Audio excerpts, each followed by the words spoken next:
Hi everyone. सो इस video को अपने फिजिक्स एग्जाम से पहले देख लेना, ठीक है। अब तुमने कितना भी पढ़ा है कितना भी नहीं पढ़ा है, कुछ समय के लिए इन चीज़ों को हम लोग थोड़ा सा पीछे रखेंगे और बात करेंगे कि फिजिक्स के पेपर में एक्चुअली अटेम्प्ट कैसे करते हैं।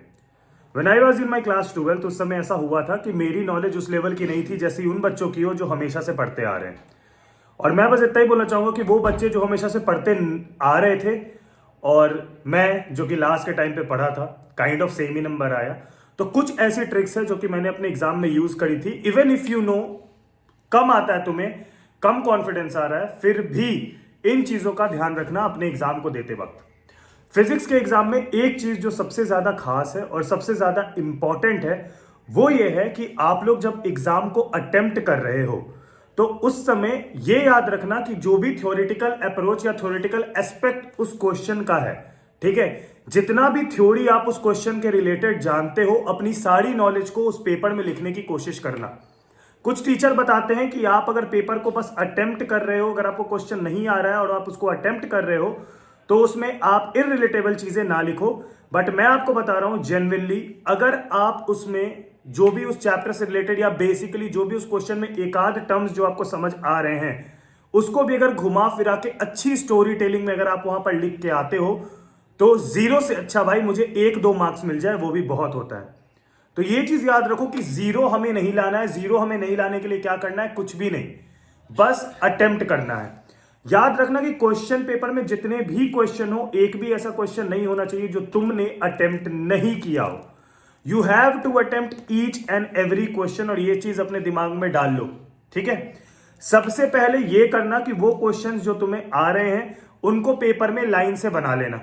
ये बिल्कुल मत सोचना कि मुझे क्वेश्चन नंबर 1 से ही बनाना है या फिर मैं सेक्शन वाइज ही बना सकता हूं, ऐसा कोई नेसेसरी नहीं है। बट ट्राई करना कि एटलीस्ट सेक्शन वाइज तो हम लोग रहें ही। जैसे कि मैं सेक्शन डी के क्वेश्चन बना रहा हूं, फिर मैं सेक्शन बी के, तो समझ गया ना मैं क्या कहना चाह रहा हूं कि सेक्शन वाइज तो हम लोग रहें, इसका ट्राई करना। नहीं भी हो रहा है कोई बात नहीं, मान लो तुम सेक्शन डी का एक क्वेश्चन बना रहे हो तो ऊपर लिखना सेक्शन डी, उस क्वेश्चन को बनाना। फिर अगला क्वेश्चन तुम्हें सेक्शन बी का बनाना है तो सेक्शन बी क्वेश्चन नंबर और उसको बना लेना। फिर तुरंत किसी पे भी जाना है, कैसे भी जाना है तो एक बार मेंशन कर देते हो। इससे एग्जामिनर का थोड़ा, जो आपके पेपर को चेक कर रहा है बेसिकली, उसका थोड़ा दिमाग उतना ज्यादा नहीं घूमता है और वो समझता है कि हाँ भाई थोड़ी तो इसने नेविगेशन दे रखी है मेरा काम आसान करने के लिए, ठीक है। अपने पेपर में एक चीज सिंपल ट्रिक है, ये बिल्कुल याद कर लो, अगर ये लगा दिए तो बहुत इजी हो जाएगा काम। जो भी आंसर लिख रहे हो ना, जो भी आंसर, उसमें वो पॉइंट्स जो तुम्हें लगता है कि इस आंसर में किसी भी टीचर को चाहिए कि होने चाहिए, ठीक है, जो भी उसका आंसर लिख रहे हो तुम्हें लगता है कि ये पॉइंट तो इसमें होना ही चाहिए था, उन सब पॉइंट को पेंसिल से हो सके तो ऐसे अंडरलाइन कर देना, ताकि वो 10 लाइन का तुम्हारा आंसर टीचर ना पढ़ के वो जो पॉइंट्स तुमने हाईलाइट किया अंडरलाइन करके पेंसिल से, उसको देख के उसको एक मेंटालिटी आ जाती है कि हाँ इस बच्चे को आता है, और वो जनरली वहां पर बहुत ही लीनियंट चेकिंग के साथ तुम्हें मार्क्स देके चला जाता है। बहुत सारे ऐसे क्वेश्चन थे मेरे टाइम पे जो मेरे को नहीं आ रहे थे, मेरे से नहीं बन रहे थे, मेरे को उसका एक छोटा सा डायग्राम भी आता तो मैंने उसको वहां बनाया था, मेरे को उस क्वेश्चन की छोटी सी चीजें भी पता थी तो मैंने उसको वहां पर लिखा था। तो ये चीजों को एकदम दिमाग में ध्यान से डाल लेना। ये भली बहुत अनइंपॉर्टेंट दिखती हो बट ये एक्चुअली में बहुत ज्यादा एक्सट्रीमली इंपॉर्टेंट है, ठीक है।